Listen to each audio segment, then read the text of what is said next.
চাকরি বাতিলের সুপ্রিম কোর্টের বড় নির্দেশ। আগামী 7 দিনের মধ্যেই অযোগ্যদের তালিকা প্রকাশ করতে হবে। এসএসসি মামলায় বড় নির্দেশ সুপ্রিম কোর্টের। 7 দিনের মধ্যেই অযোগ্যদের তালিকা প্রকাশ করার নির্দেশ দিল সর্বোচ্চ ন্যায়ালয়।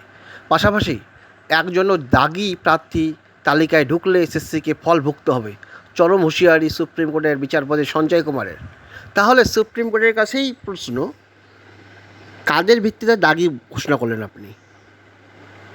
বাক কমিটি, সিবিআই, তাই তো? তাহলে বাক কমিটি এবং সিবিআই তদন্তের নিরিখে যারা অদাগী তারা কেন পরীক্ষায় বসবে? আপনার সামনে অনেক জলাক্রান্ত রুগী আছে, আপনি আপনার থার্মোমিটার দিয়ে মাপছেন।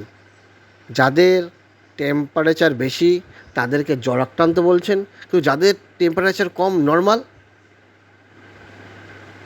তাদেরকে কেন আপনি তাদেরকে কী করবেন? তাদের ক্ষেত্রে ওষুধ দেবেন কি আপনি?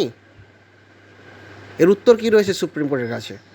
অবশ্যই তীব্র ভর্ৎসনার মুখে রাজ্য সরকার। আপনারা ভাবুন সুপ্রিম কোর্টের বিচার এবং মূল্যায়ন নিয়ে। কমেন্টে জানাবেন। ধন্যবাদ।